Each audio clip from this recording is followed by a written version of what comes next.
What happens when a movie tries to have its rich and eat them too? Let's talk about How to Make a Killing.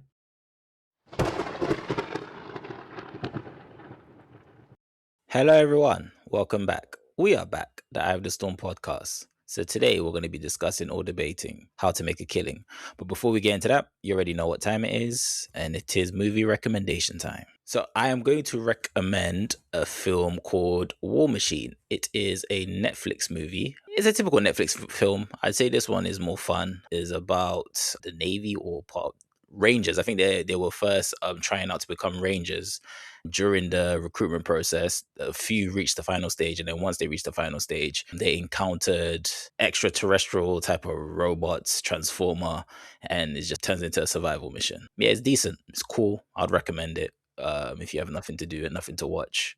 If you've seen all the good movies, there's this one as well, is what you're saying? I wouldn't say, because if this is my recommendation, I wouldn't want to say it's a recommendation where it's like a hidden gem or it's a really good movie. I'll just say it's a film that if you're trying to do like a movie marathon and just do a binge and find a bunch of good, alright-ish movies, you could add this to the collection. Okay. I watched episode 5 of Paradise, and honestly, they are doing some really great things with these episodes, actually. I can't remember season 1 clearly, but I feel like they've like stepped up the storytelling that they're doing episode per episode and how it's connecting to the overall season. Because at first, when I jumped back into this, we were kind of centered on a set of characters, and then it would go to the next episode and it would center on like, a different set of characters that we're already familiar with. And I was getting jarred. I was like, I just want to see the main character in this. Like, why are you jumping back and forth, and why are we not doing, multiple POVs in one episode? But actually, after episode 5 and how they kind of crafted the beginning, middle, and end of that, I'm like, I understand what you guys are trying to do. It's very impressive, very good writing, very good exploration of just kind of different themes and topics across, different episodes in the TV series. And it's just kind of doing stuff really, really well. It's like writing is really well. It's picking the topic per an episode and like, okay, what does this look like, and how do we touch on it, etc. So high praise for Paradise, honestly. Like, and I kind of went into this like, oh, it's season 2. Like, I'll just kind of watch it just because I've watched season 1. I wasn't like super excited for it, but now I'm like, when's the next episode? I'm like really excited to see what they do for the next episode. So yeah, high praise for Paradise season 2.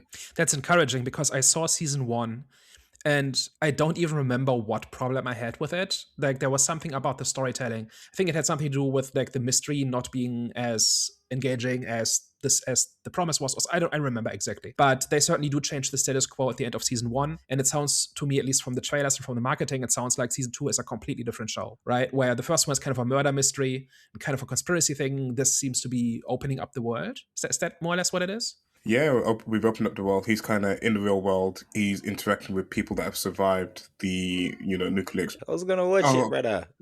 Yeah, no, but at the end of season 1, that he's getting a plane and he's flying out to find his wife because his wife's still alive. So No, I haven't seen season 1. I just finished the first episode, but oh, it's good. right. It's good. Well, now they go to the real world. Yeah, in doing that, it's exploring different survivors, different types of survivors, different people, and then it's touching on relevant topics through the characters. You might watch it and you might be like, oh, it's kind of like, whatever, and it's like nothing amazing. But I feel like the time and effort that they put into actually setting things up, and there's like one particular episode 4, where it's quite interesting, where you kind of hear people of one profession say, I saw the signs of that happening before the big twist that happened at the end of it. So then there's that satisfying aspect of, if you're in the know, you can see it and you can predict what's about to happen. And then if you don't know, you're kind of hit with like a bit of a twist at the end, and you're like, shit, damn, and you didn't expect it to go that way. So yeah, they're doing good stuff in the writing. Sounds like it's just been bumped to the top of my watch list because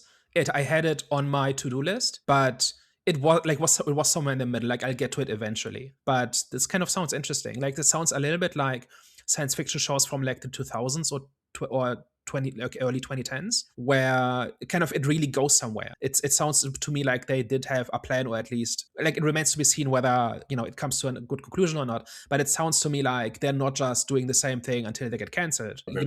You know what I mean? Like, yeah, definitely doing something new. Check back in a couple of weeks for Daniel to be like, I hated it and I don't know why.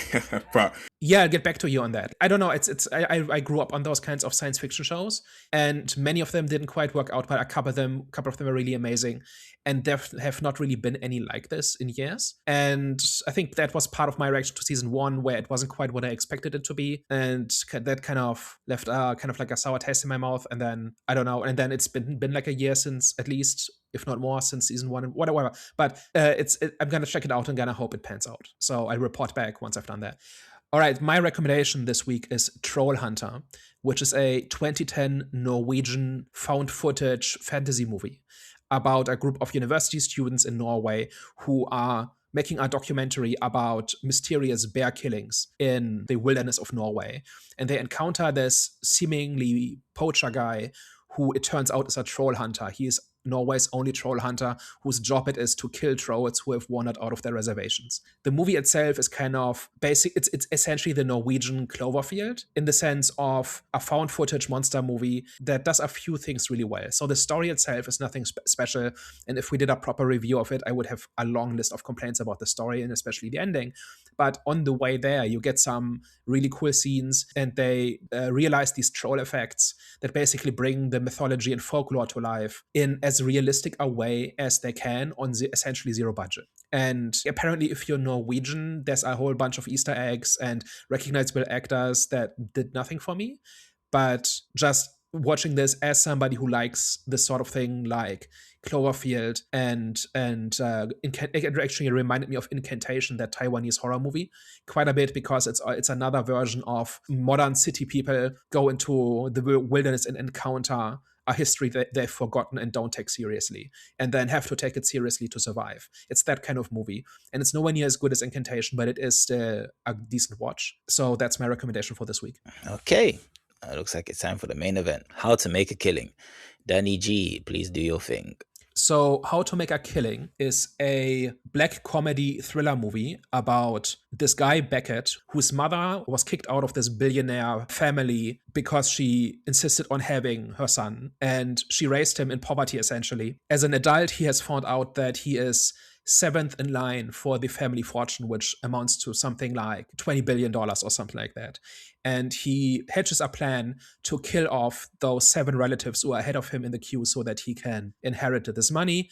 And that draws the attention of his family that has been ignoring him all his life, and of the FBI and of the media and that sort of thing. And that puts him on a path kind of as he kills his way towards wealth. And the story then unfolds from there. So what did we think of How to Make a Killing? I believe this film will be a hidden gem in the future, considered a hidden gem in the future. I'm starting to think people might have an issue with Glen Powell, because I wanted to go and watch this with my friend. But the first thing he said was, I just don't like Glen Powell, so I'm not going. So I said, what the flip is going on? Because I was just looking at the budget. As soon as I came out of the cinema, I literally just watched it today. I just got home like 20 minutes ago, and my initial reaction was hidden gem in the future. But at the same time, I was just confused as to why it's pretty much, well, I wouldn't say it's flopped, but it's 10 million away from recouping its money. Because the budget is 50 mil, and so far it's made up to 8 million. So I'm just confused as to why this is not doing good. This is a really, really good movie. I'm becoming a fan of Glenn, I can't lie to you. Actually, it might be a bit too soon to say that, but there was one Netflix movie which got me into him. I was like, okay, this guy's pretty cool. I forgot what the film was called, but he had different identities, different types of serial killers. And then there was Running Man, which I was a real big fan of. And now there's this, How to Make a Killing. So, and it was good story. It was not like overboard or overly non-realistic in terms of, reasoning of why he's doing what he's doing and the situations he was in and the feelings he was feeling and the dilemmas. And also when it comes to his growth too, there was a point where I really, really liked in terms of his uncle and what happened with his uncle and how he kind of like, the decision he came to when it comes to his uncle. So I said, this is realistic, and it's just the way that it's told. Like, of course, certain things in terms of the execution of the killings, that of course wasn't realistic. But just like I said, just his reasoning and his growth and the decisions he's made, it was good to watch and it was understandable. Yeah, man. And also, this was giving Psycho vibes as well. Even though this was a remake of a film which I do not know, this was just giving Psycho vibes. Is that the film? Is that what it's called, Psycho? There's a movie called Psycho. The one with the serial killer working in, I think it was working in Wall Street, but I'm not too sure. Was it? That's American Psycho. Oh yeah, American Psycho. Apologies. Yeah, so it was given that vibe ish as well as 'cause I just finished watching Animal Kingdom series, so it was kind of like not within the same ballpark. I just really enjoy this kind of like subject matter, even though I have no intentions of doing that myself. But yeah, man, Jay's character, I really liked her character, but it just felt like her evilness kind of like spawned out of nowhere. But I did a bit of reading when I was here, and I was like, oh, okay, so I think I might have got her character a bit wrong. And if that's the case, then this movie makes it even better, which we'll discuss later. But overall, yeah, you guys need to go watch this movie. This is definitely going to be, I don't know if it's going to be in my top 5, but I wouldn't be surprised if it is in my top 5 by the end of the year. Yeah, I mean, where are we at? We're at like partway through March. I mean, this is definitely one of the better movies that we've seen, or that I've seen this year. When I say better, it's probably like, kind of in the top 5 so far for the year. This just kind of ticks all the boxes that you would want in a movie. It's fun. It's a comedy that's actually funny in most parts, and the jokes it tries to tell without trying to overly be funny. It's got, kind of a good premise and a good idea behind it. It's got kind of like a through line with its theme that it somewhat explores through, a bunch of different characters in this. It has like a really, really good ending in sort of how it kind of changes who the movie's about until you get to the end. Well, when you get to the end, it changes who the movie's actually about, when he's kind of sort of speaking with his preacher, and he refers to, this is a tragedy, which I thought was like, brilliantly done and subverted expectations in the right way. I would say some issues, and kind of, I actually didn't know what the budget was until you said it, and I just kind of looked it up. With the 415 million budget, I can forgive it for a lot of the, kind of minor issues I had with it about, some of the setups, how he kind of found himself in certain places, and some of the access he just seemed to have. And like, halfway through, like things just happen because they need to happen, basically. But given this a small budget, I think this is how you make a good, enjoyable movie on a small budget, so that if it doesn't have like mass appeal, which this one I believe should, because I actually saw it twice, and both times got good reactions from the audience. But I actually feel bad for the movie that it's not made more money, because this is like Jonathan said, this will probably end up on streaming and end up being a hidden gem. This is a very strong movie. I really like it a lot. So yeah, those are my initial thoughts. So this is one of the few cases where the stars are just right and we all agree on a movie, which is a rare occurrence. I love this movie. This is great. The reaction to it, or the indifference to it, I think comes down to two things. One of them is that people have Glen Powell fatigue. So this is a third movie with Glen Powell. The fourth one, actually, there's Twisters as well.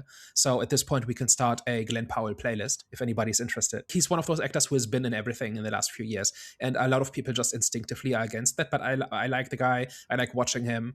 I think he's a decent actor. Boycotting a movie just because an actor is in it, it's a strange reaction to say, oh, this actor is in too many movies, I'm gonna not watch any of them. I don't understand that reaction. But it's one that many people seem to have. Second one is, I think the trailers are lying again. They promise kind of a dark comedy crime spree that is essentially about this guy murdering his way through his family to being rich in increasingly weird ways. And like that scene with the anchor, where he ties the anchor to his, I think it's cousin's foot, and as he introduces himself, the guy gets pulled to his death. That's in the trailer. And that's as wacky as it gets, basically. So I think the trailer sets the wrong expectation. What this actually is a story about the human heart in conflict with itself. Because the whole thing is actually a setup for Beckett to have to choose between two possible lives and what kind of person he wants to be. Everything else that happens in the movie after the initial killings is a reflection of that. And the ending, like I think Herbert, you mentioned the ending. I think the ending is great, because the entire movie is built towards a particular payoff. And you can like or dislike that ending, but it's there and it's deliberate. And the entire movie is engineered to lead to that point. And then it ends on an ambiguous note that you can think about and debate and argue about. And you can accept it, you can reject it, you can tear it apart, you can celebrate it, but it's there and it's deliberate and it is what it wants to be. And that is what endings should do. So yeah, I like this. Let's talk about it. Okay, so I really want to talk about the ending, because that's obviously, I wouldn't say is the issue. I just needed a bit more clarification on not what happened, but what Julia's intention was. Was it a thing where she ended up being a partner in crime to Glen Powell's character, or she pretty much was just like the ultimate manipulator and ended up with it all? But at the same time, and I don't know. That's why I say the end is really good, because you said it's ambiguous. So what exactly do you guys think happened?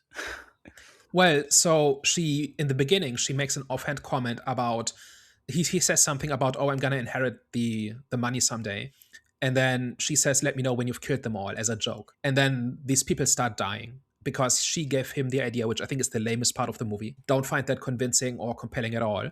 But she realized that something is up once I think the third red fellow is dead. And so she puts an investigator on Beckett, which gives her all the evidence she needs to blackmail him. Then she kills her fiance, who she hates, and she can't shut up about how awful he is and how he's ruined her life, and how she's broke because he's squandered his family money, which was the only reason she was married to him in the first place, because she's born into this elite life, and her entire life is the project to get as rich as possible. And she bet on the wrong person, and he turns out to be a deadbeat loser idiot. And so she needs a plan B, and that plan B is she kills the fiance, frames Beckett for it. Can I jump? Sorry. Yeah.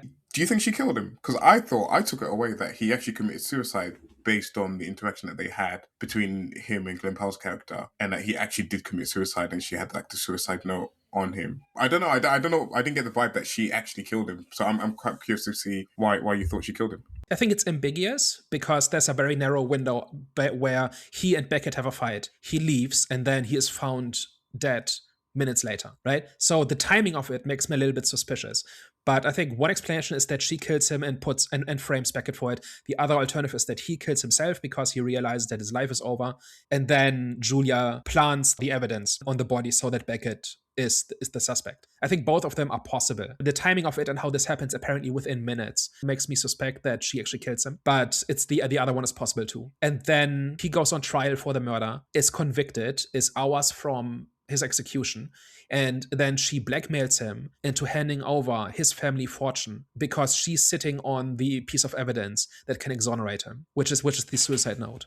What she actually plants on him is like a letter opener with his fingerprints on it, which is the murder weapon or the suicide weapon. But she has the suicide note. Now that I think about it, I think, Herbert, you're right. I think he committed suicide. Yeah, because he cried, note, right? Because I think he committed suicide as well, because he was crying after he got slapped. And then I'm sure they would have saw Julian in the cameras, because obviously that's how they call Glen's character. So I most likely believe that he committed suicide. But either way, Beckett is framed for it, and Julia has the piece of evidence that can exonerate him, and she does that in exchange for him handing over the family fortune. And then we get to the actual ending, which is that Ruth shows up when Beckett is released from prison, essentially to break up with him, and she drives away. And so Julia is the only one left. And then she essentially takes him in, but he's a prisoner in his own home because Julia is in control. And that's the ending. But that's the thing, though. That's why I'm saying that's ambiguous. Is it a thing where he's going to be a prisoner in his own home?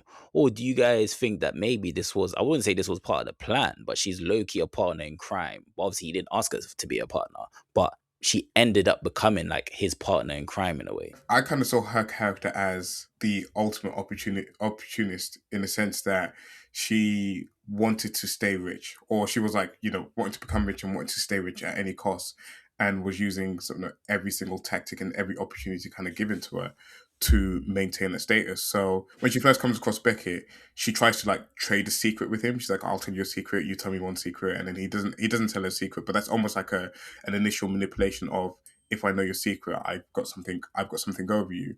And she does kind of reference it again when they're a little bit older. And I feel like everything that kind of happened, so like when she first sees that the red fellow is like dropping off, she then hires the photographer to follow him around because she's suspicious of him, and she can then use that as a blackmail against him. And initially she didn't even ask for, like, the reason I thought he committed suicide was she didn't even ask for all of the fortune up front if he killed the final red fella, is that she only asked for the amount that she needed for her and her husband. But then he then kind of realized that she's going to take it anyways. And she actually wanted to be with him because she genuinely did like him. Even when he was poor, she genuinely did like him, but she wouldn't ever be with him. And then it just became a circumstance of he killed himself. She saw it as an opportunity that, okay, the final red fella is also dead. I can then use this to get everything I need out of him. But I still do like him, and she probably doesn't want to be alone. So she just like, I'll come pick you up anyways. Like, I do like you. I've got all the money now. I've got the control, but I do like you. So I wouldn't say that she was like an accomplice or she was part of it, but she just kind of manipulated every situation to work in her favor every single time.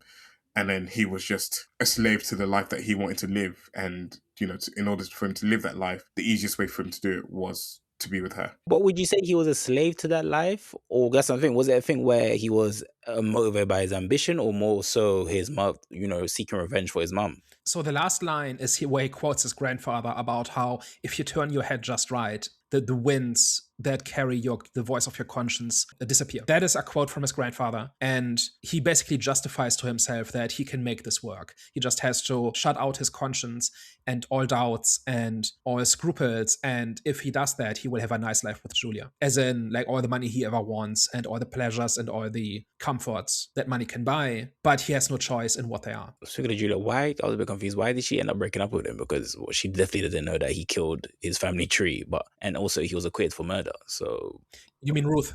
Oh, sorry, Ruth. Yeah, Ruth. It didn't seem like she wanted that life, and it was almost like he was kind of like dragging her into a life that wasn't 100% for her. Even like when they do like the wedding scene, or like it's not even the wedding scene. It's like they're inaugurated into like some type of like committee, some type of society, and it's like this like high society. You can see like, he's like happy to be there, and you just see like the concern literally written all over her face, like the uneasiness of sort of kind of what she's stepping into. I think it was just hearing what Julia had to say in court, and just like all the circus that came with that life. It just seemed like she wasn't all for it. One thing I really like about this movie is symbolism, right? So there are several pieces to the movie that are constructed to drive Beckett towards particular moments, right?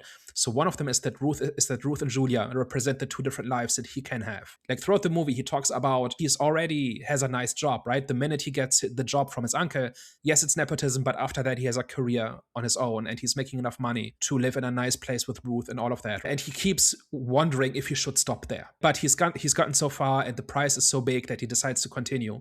And that includes skipping out on his own engagement party. He ditches Ruth in order to see his grandfather. And she has no sympathy at all for the fact that this is his only chance to ever talk to the guy. Like, he doesn't really choose to kill the grandfather, right, in the end, because it ends up being self-defense. But he gets this out of the blue invite at no notice, and he will never get another one. And so he has to go. And Ruth has no compassion for that, or has no understanding for, no empathy for that. That's the first wedge that's driven between them. And then the next one is during his trial, where she initially, I think she attends, and then during the trial, when the really big charges come, she stops attending, meaning she is not with him in that moment, right? When he would need her most. And then at the end, she only sees him to break up when he's released from prison, which echoes the moment where his uncle on his deathbed said, the only thing that matters in life is who shows up when you need them, right? When his uncle is in the hospital after having his heart attack, Beckett is the only one who shows up. And similarly, when Beckett really needs somebody, when he's released from prison, Ruth shows up, but in order to dump him. And then Julia is there who represents the other life he can have. If he throws out all conscience, all scruples, all doubts, this is the life he can have, right? The glamorous, wealthy one, right? That's kind of how that all kind of fits together. And there's another layer of symbolism, which is the locket of his mother's hair. Do you guys pick up on that? I not what it meant. Obviously, he carried it around, and that was like a remembrance of his mother. But if you're going to tell me that there was more to it, then I'd love to know. So I do think there is symbolism associated with the lock of hair.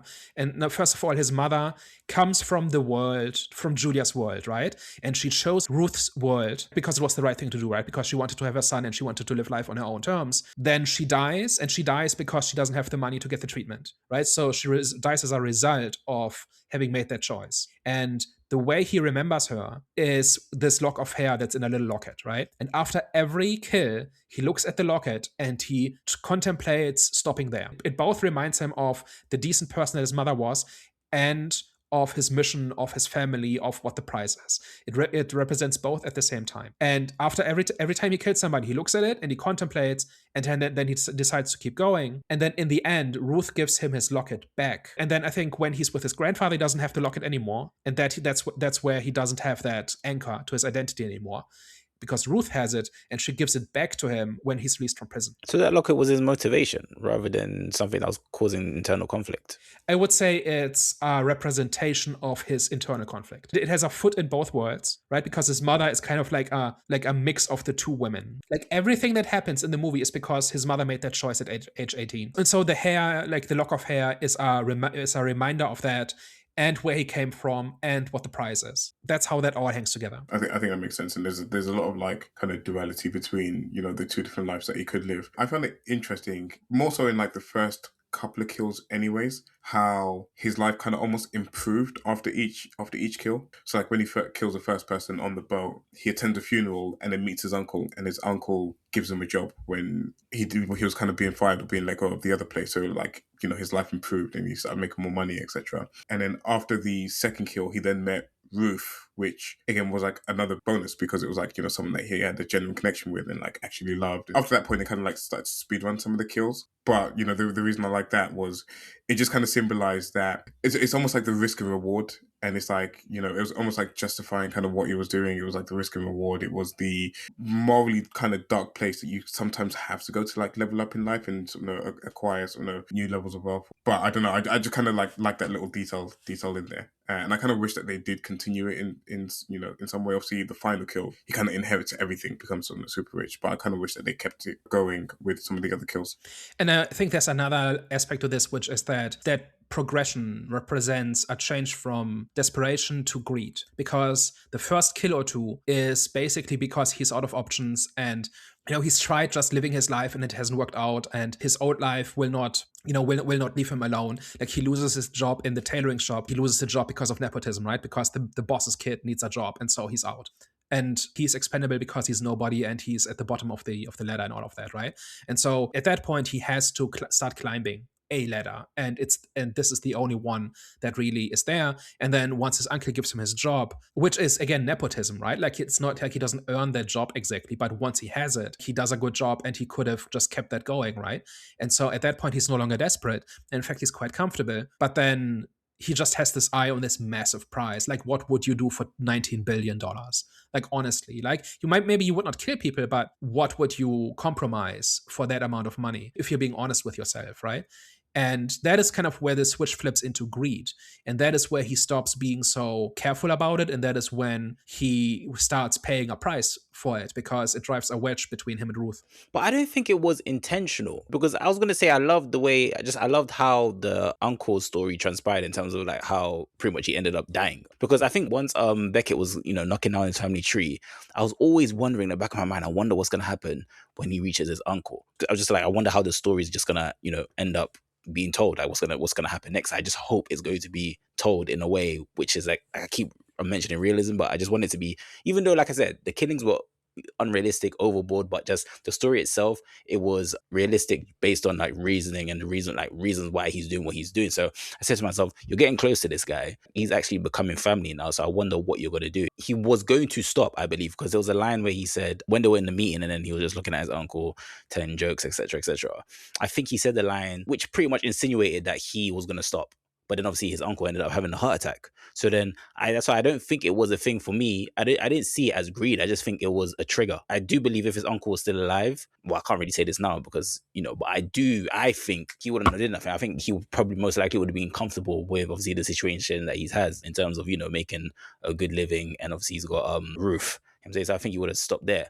But obviously, once his uncle died, that's when everything reignited in terms of like his greed. So that's why I don't think the greed was intentional. I genuinely believe he would have stopped if his uncle didn't die. But he didn't have to keep killing at that point, right? Like, he stops because his After or uncle before? after his uncle died. So like when he gets to his uncle, he basically stops because like the guy took him in and gave him the job and is all around like on balance a decent human being. Unlike all the other family members he's met up to this point, right? Like the two who are dead at this point are just cartoonishly rich trust fund kids who are as obnoxious as it gets. And then the uncle is a halfway decent person. And then I think there's still the aunt after that, who I don't think we get much from.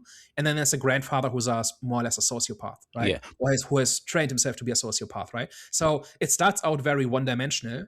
And that is where the killing is easy. And then he hits his first roadblock with the uncle, and then the uncle kind of dies conveniently without Beckett having to do anything. And then after that, he goes for it out of greed, where he says, okay, now I don't know who any of the people who are left. The uncle was the last one before the granddad. So like everything else happened before that, and then his uncle died. And the reason it kind of, like you would say, almost like flipped back to greed was like in his realization that like his uncle had passed and he was like sad about it. He was like, the irony of it is there's only one more person left that he needs to kill after that point, which was his And granddad. and the grandfather is the one who kicked out the mother, right? That's the only thing he knows about him. Yeah, I got the order wrong. Like the aunt dies before the uncle, right? So yeah, you're right. There's like, but that only underlies the point of he's so close. Just one more kill and he gets this massive prize. I kind of felt like that was like almost like a pivotal part of the movie, in a sense of he's been chasing this lifestyle this whole time. He's been sort of wanting this, and his uncle was like someone that had it all, but it was just like a sober reminder of like, one, how fragile life is, because he just like had a heart attack. Like all the money in the world couldn't stop him from having a heart attack in that particular moment, and he was just kind of susceptible to it.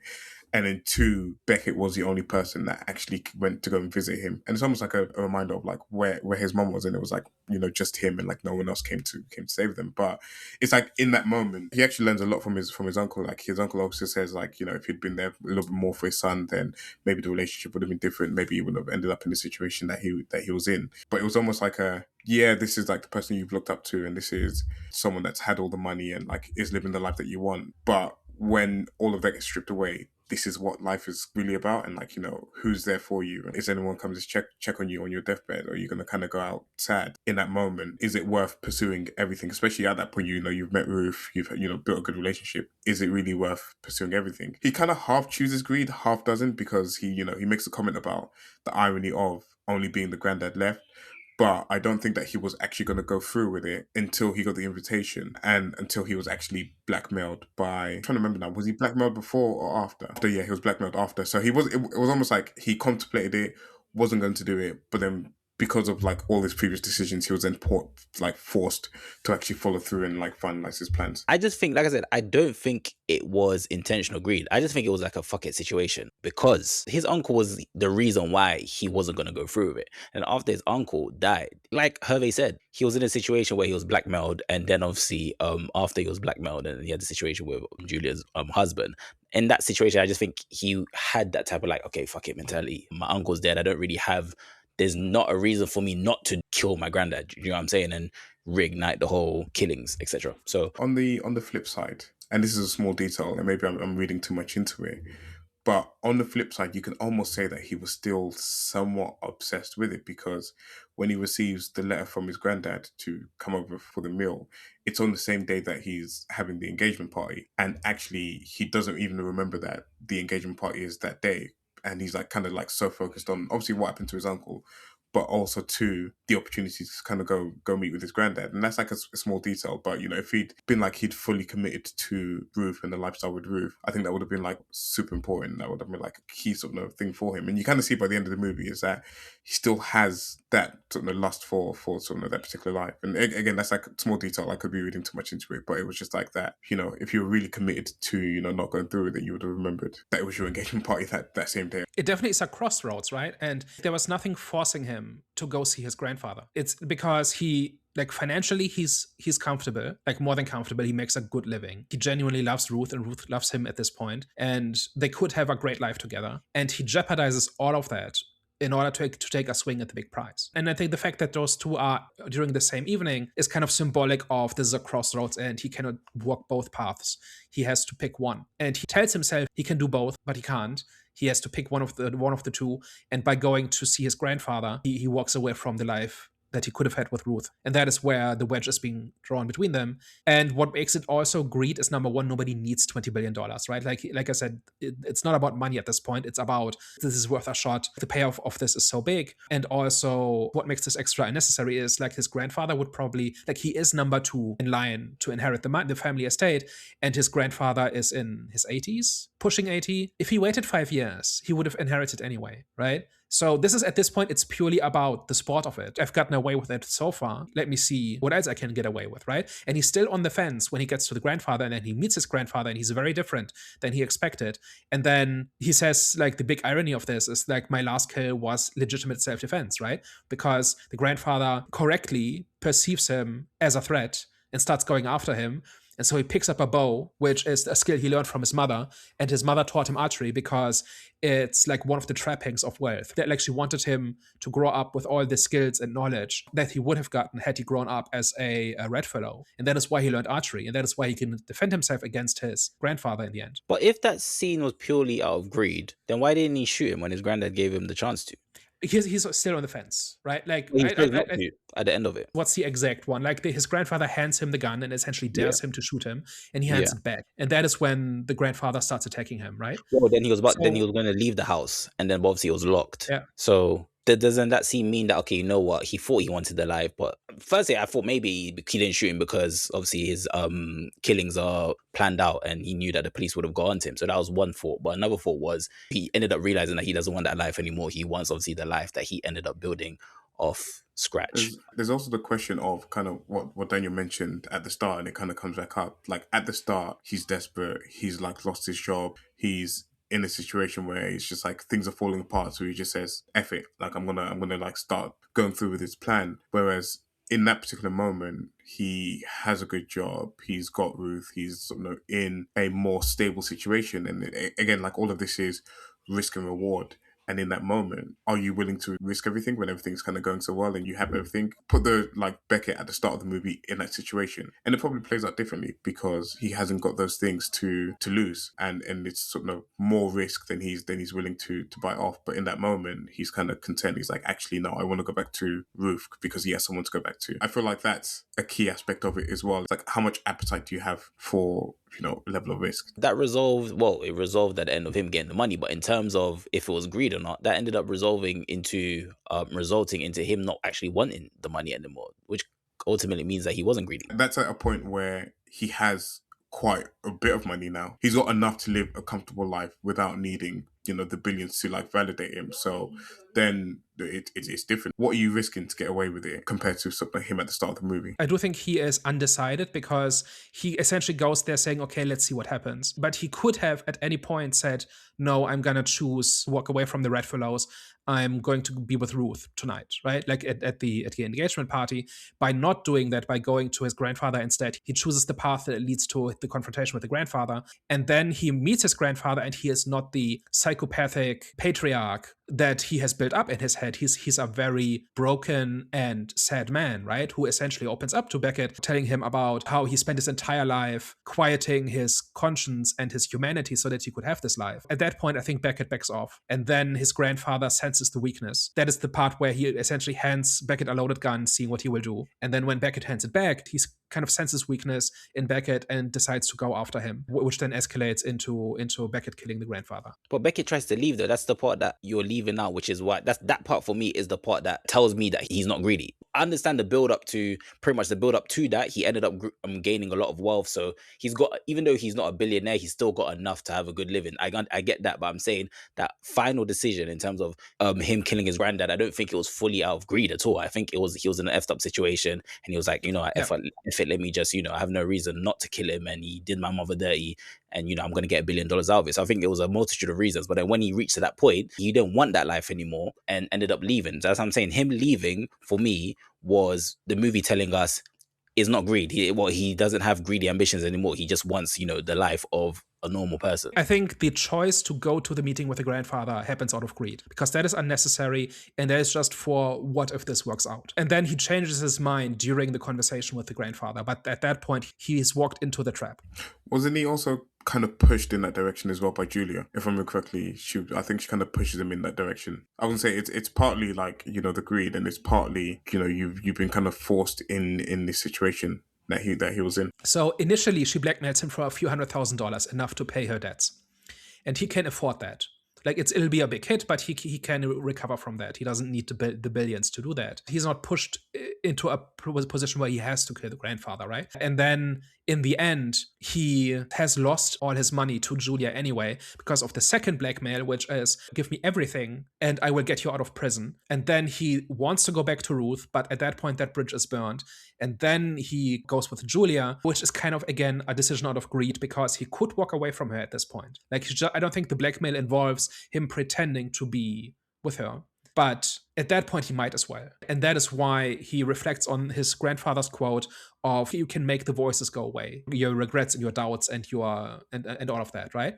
Because at that point he says, well, I've paid this massive price already, I might as well get the reward, which is have this luxurious lifestyle, which is what I kind of set out to do in the beginning, and then changed my mind, and then changed my mind again, and then lost it all, and now I'm gaining what I wanted originally, but on somebody else's terms, and none of it is actually mine. And Julia is in full control and all of that, right? So that is kind of what makes it like a Pyrrhic victory, where on the surface he gets everything he set out to do, but he had already walked away from that when he decided to be with Ruth, and then he walked away from that again when he decided to go to the meeting with the grandfather, and then he lost everything because of the price he paid for that, and Julia took everything from him, which means she accomplishes what she wants, which is to be rich and live a glamorous billionaire lifestyle at his expense, and he's kind of along for the ride because he might as well at this point, because he's lost everything else. So there's kind of what I mean by the ending is kind of ambiguous, which is it's not as simple as he chooses Julia over Ruth, right? Ruth makes that choice for him, and he kind of gets superficially what he wants, but not really, because none of it is his anymore. But he also says to the priest, yes, money does buy happiness, let's be adults about this, which I think to me kind of means it buys a certain type of happiness, and that is the happiness he will get from a life with Julia. But true happiness would have been a life with Ruth, which he can't have. So it's all a bit complicated, it's all a little bit muddled, but not in a bad way. I think it's just like, rather than muddled, it's maybe messy, where he kind of sort of gets and doesn't get what he wants at the same time, and he kind of just makes the best of it, which is kind of what life is, right? Very few people get exactly what they set out to achieve, but they kind of settle for whatever they can get. And sometimes that price is higher, sometimes it's lower, sometimes it's close to what you wanted, sometimes it's something completely different, sometimes it's barely sufficient, and sometimes it's actually quite nice, but it's not what you expected, and so on, right? That is kind of life, right? Very few people end up exactly where they set out to go. So in a way, this whole thing is kind of a metaphor for life in general, and the choices we make and how we end up in places that we didn't intend, and certainly not in the way we intend. That actually, I agree with that.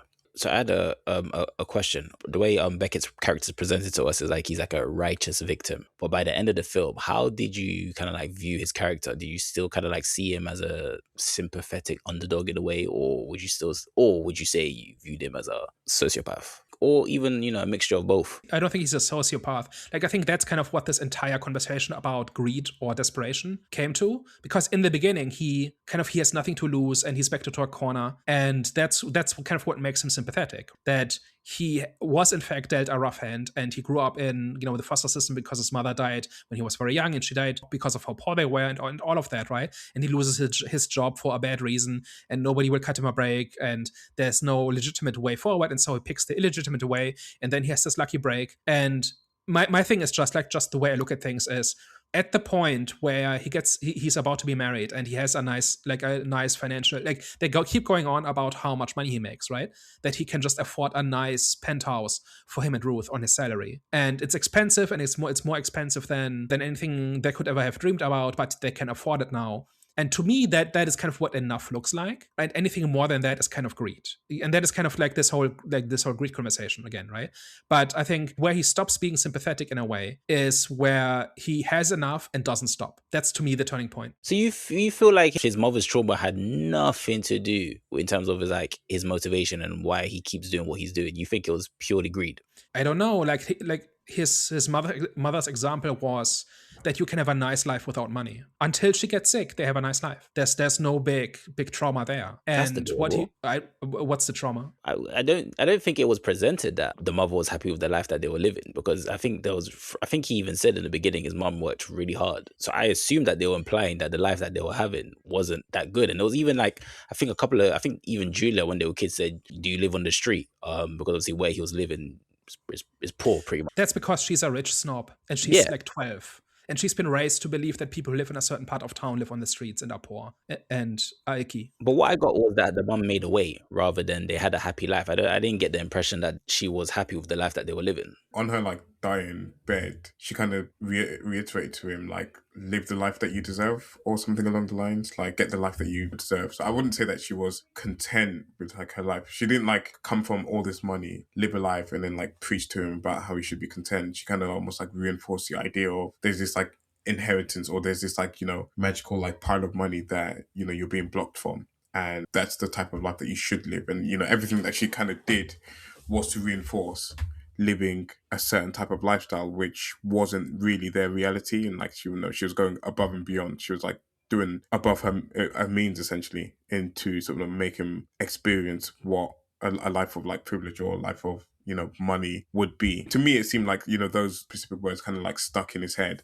And, you know, the reason that he was like so, I wouldn't even say so, but like, because I mean, he does live like a certain life, and he almost kind of like does end up having the normal life up until, you know, the inciting point of the movie where he decides to start killing people. He kind of like had accepted, but at this, you see, I'm kind of going back and forth this, because he also at the same time still had the painting of the Rockefeller, of the Redfeller house in his home, and it was still like this like symbol of the wealth that you could have. But at that point, he just wasn't doing anything active to go and obtain that life until he starts killing people in this movie. So I don't know. It seemed like his mum reinforced that idea behind him. So, and I wouldn't say it was trauma, but it was just an idea or seed planted. Not the mother's trauma, but his trauma from, obviously, you know, his mother's experience. But they didn't he didn't grow up on the streets. The suffering was that his mother had to work like a not very well paid office job at the DMV or something like that. They weren't poor in that way. They were just poor relative to what could have been. I think you're both right that the mother wanted to keep at least the door open for Beckett to kind of find his way into that world again. That is why she sends him to the school where he meets Julia. And that is why he learns archery, and that is why he learns to dress in that certain way and all of that, right? But he's not deprived. He's not marginalized. He just has a slightly below average lifestyle growing up. It didn't seem to me like it was that bad. And it was more like this idea of you could be a billionaire if the right events unfolded, right? One day like a lawyer could call you up and say, congratulations, you've inherited $20 billion. That's the fantasy, right? And it remains a fantasy until Julia makes this joke about, why don't you just start killing everybody who is ahead of you in the line of succession. I think that is why I refer to this as greed and not trauma. He's desperate in certain places where he loses his job and he needs one right now, and so on, right? Like after he loses his job at the tailor, all of that. But he did not, like, it's not like his life is that awful. He's in a slightly rough situation, like anybody who has rent to pay and just lost his job, right? Like it's desperate in that way. But I don't think he's escaping destitution or anything like that. Yeah, but I don't think so either. I just think, obviously, I think the conversation I even had with his granddad when he said, you could have helped my mum pretty much, maybe he was just referring to, because he did mention that, I think he mentioned that they knew the mum had health problems, but never said nothing or did nothing. So maybe he was referring to that. But also I took it as maybe it was a thing where he was referring to them not actually helping in their lifetime. There's two instances where they could help and don't. One is when the mom is sick, and presumably she could have gotten better care with the family money. And the second one is after she dies, and he shows up at the estate, and they send him this form letter, essentially. We are aware of your situation, and we are unable to help at this point in time. Have a nice day. That's basically what the note says. So those are his two interactions with with the family. And in both cases, they turn him away. And that is kind of what he uses to justify why he's really owed this money. But it's a rationalization. We're getting on in time. I've got one more topic to talk about before we go to last words. And that is how this movie portrays rich people. The Eat the Rich movie genre is a thing that's been popular, right? We've had Life of a Unicorn, what's it called, last year, which was very much a polemic about the rich, right? And then in a few weeks, we've got several movies coming up where rich people essentially hunt poor people for sport. This is just a thing that's in the zeitgeist right now, right? And when I first saw this, I said, well, like the trailer made it look like this was one of those. And it's really not. Because like about half of the Red Fellows are really cartoonish, right? We've got Noah, who is the pretentious trust fund artist, right? Who couldn't be more vacuous and more spineless and more pretentious. And then we've got Stephen, who is the grifting preacher, who is preaching some kind of prosperity gospel to make money and for tax purposes and to launder money and whatever else he's got going on, right? So those two are just outright cartoonish. And after that, it gets much more mixed, right? So the uncle, we've talked about how he's a fairly decent guy with lots of regrets, and he has compassion for Beckett when he doesn't have to, and so on, right? And then we've got the grandfather who, like, imagine what that character type looks like in any other movie. This is a man who has lived this life for 70 plus years, and he basically taught himself to not care about what he's doing. And that is how he's made this work. This is fundamentally a good person who taught himself to be like this so that he could have this life, is what I'm saying, right? Like, I just found it really interesting how a movie about killing the rich so that you can take their money by this plucky underdog who totally deserves it actually does not portray the rich as that bad, like on balance in that way. Like you said, they're all kind of stereotypes that you would see, because what is the effect of someone who was hired as a nepotism hire, who kind of worked his way to the top and actually sort of found his feet, but in doing so had to neglect his son, or not be around enough for his son. That then leads to a kid that's just like out there rebellious, or not, I wouldn't even say rebellious, that just doesn't have the same guidance and doesn't have the same discipline. So even that 3-level dynamic between the head red fella versus Beckett's uncle versus his cousin, it's like you can kind of see the progression of it, because you can see the top red fella guy, I don't know his name. The guy's named Whitelaw.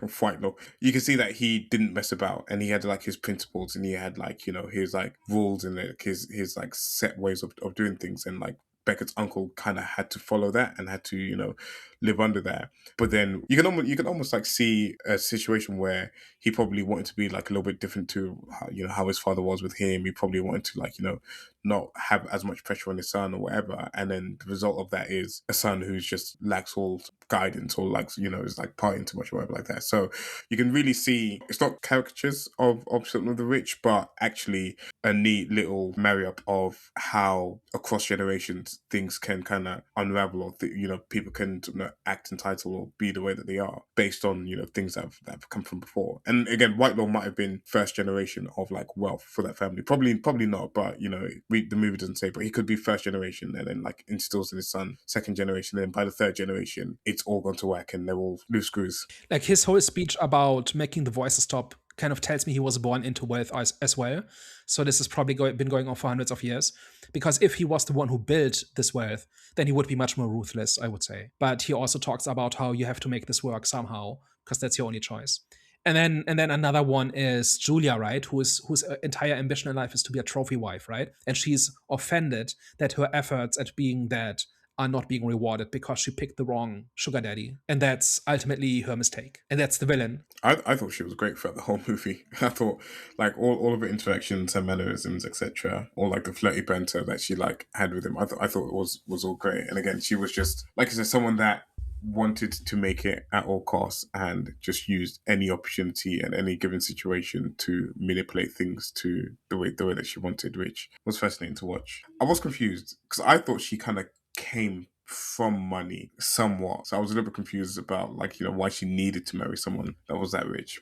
She didn't need to, but it's a higher score this way. That's why. So she came from a wealthy family, and that is why she was in this prep school, and that's where she meets Beckett and all of that. But she wants to keep climbing. And so that means she needs to marry somebody richer. And then when she encounters Beckett, he's even richer still. And that is why he's the better prize and the better target. So everything she does is geared towards getting as much as she can, even though she's already born rich. I just found it interesting how a movie like this, with this kind of premise, is actually pretty nuanced about this stuff. And it kind of humanizes the ultra rich in that way, where they're not purely just evil and they're not pure cartoonish, mustache twirling sociopaths. They all have their thing going on, right? And some of them are exactly what you expect, and some of them are a lot kind of prisoners in their own world.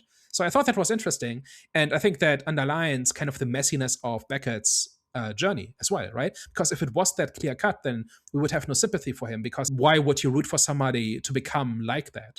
No, it's a lot more complicated. It's a lot more messy.